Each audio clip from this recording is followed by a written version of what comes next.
Bonjour et bienvenue. On a parfois l'impression de voir les choses un peu différemment des autres, n'est-ce pas? Aujourd'hui, on explore justement ça. Comment certains esprits perçoivent le monde, non pas en mieux ou en moins bien, mais avec une sorte de haute définition, qui se concentre sur les détails. Une façon de voir qui change complètement l'expérience de la réalité. Allez, on plonge tout de suite dans le vif du sujet avec cette image bien connue de l'arbre et de la forêt. Parce que cette simple question de perception, elle révèle des fonctionnements cérébraux très différents.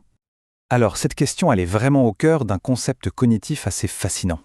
Est-ce que le cerveau assemble d'abord les détails, comme les pièces d'un puzzle, pour comprendre l'image globale?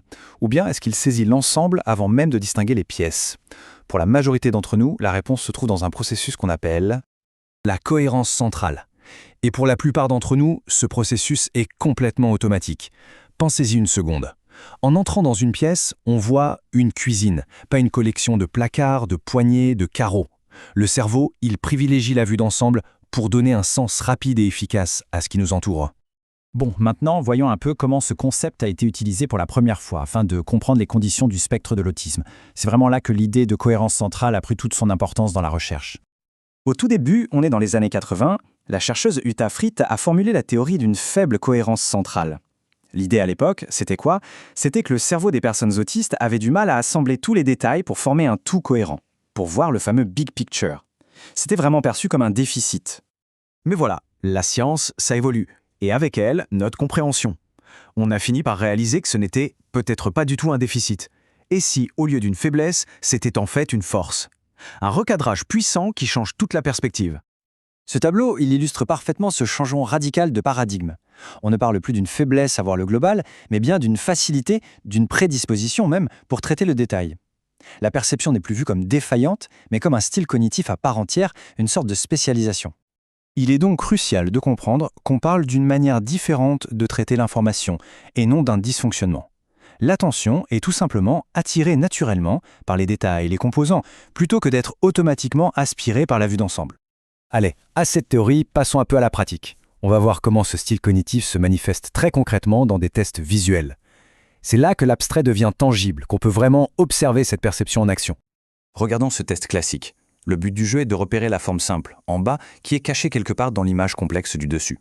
C'est typiquement le genre de tâche où un esprit focalisé sur les détails excelle. Pourquoi? Eh bien parce qu'il n'est pas distrait par l'image globale. Il voit directement les lignes, les angles, les composants, et peut donc extraire la forme cachée beaucoup plus vite. Voici un autre exemple, dans la même veine. Une tâche de recherche. Le but est de trouver la lettre S. Pour un cerveau qui traite les détails en priorité, la caractéristique unique du S, c'est-à-dire sa courbe, agit comme un signal lumineux. Elle se détache immédiatement du fond très angulaire des X et des T, ce qui rend la recherche presque instantanée même au milieu de plein distracteurs. Et le point crucial, il est là. Ce style cognitif est une véritable compétence. C'est un avantage dans toutes les situations qui demandent une attention méticuleuse et une capacité à ne pas se laisser influencer par le contexte global. C'est la capacité de voir les briques plutôt que de voir seulement le mur. Maintenant, attention, une illusion d'optique assez fascinante. Si on fixe le carré noir au centre, on a l'impression qu'il respire, qu'il grandit et rétrécit. C'est le cerveau qui nous joue un tour. Il traite le mouvement de tous les petits carrés autour comme un seul et même mouvement global et il plaque cette information sur le carré central qui, lui, est parfaitement immobile. Et c'est là que ça devient vraiment intéressant. Une personne dont la perception se concentre sur les détails locaux, c'est-à-dire le mouvement individuel de chaque petit carré, est souvent bien moins sensible à cette illusion. Sa perception est plus littérale, et donc dans ce cas précis, plus fidèle à la réalité objective de l'image. D'accord. On quitte le laboratoire et les tests visuels. Comment cette perception axée sur les détails, cette vie en HD, se manifeste-t-elle concrètement dans la vie de tous les jours? C'est là que ça façonne véritablement toute l'expérience du monde. L'impact est immense, il est partout. Pensez au traitement des visages. Si la perception se concentre sur des détails, la forme du nez, un grain de beauté, plutôt que sur le visage comme un tout, une simple nouvelle coiffure peut rendre une personne difficile à reconnaître. À l'inverse, ça peut se traduire par une mémoire factuelle phénoménale où chaque information est stockée comme un détail précis, parfaitement accessible. Ou encore, cette capacité à remarquer une minuscule fissure dans un mur ou un changement subtil dans le bruit d'un moteur que personne d'autre ne perçoit. C'est une expérience du monde à la fois plus fragmentée et potentiellement bien plus riche en informations. Le message clé à retenir, c'est donc celui-ci, et il est essentiel. Ce n'est pas un bug, c'est une fonctionnalité. C'est un autre système d'exploitation, en quelque sorte. Comprendre et valoriser cette perception, ce n'est pas juste être tolérant, c'est reconnaître une autre forme d'intelligence, une contribution essentielle à la richesse de la neurodiversité. Alors voilà, pour finir, une question à méditer.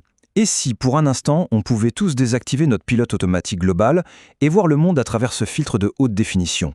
Quelle beauté cachée dans une simple feuille d'arbre, quelle solution ingénieuse dans les rouages d'un problème complexe, quelle vérité pourrions-nous enfin voir simplement en apprenant à apprécier les magnifiques détails?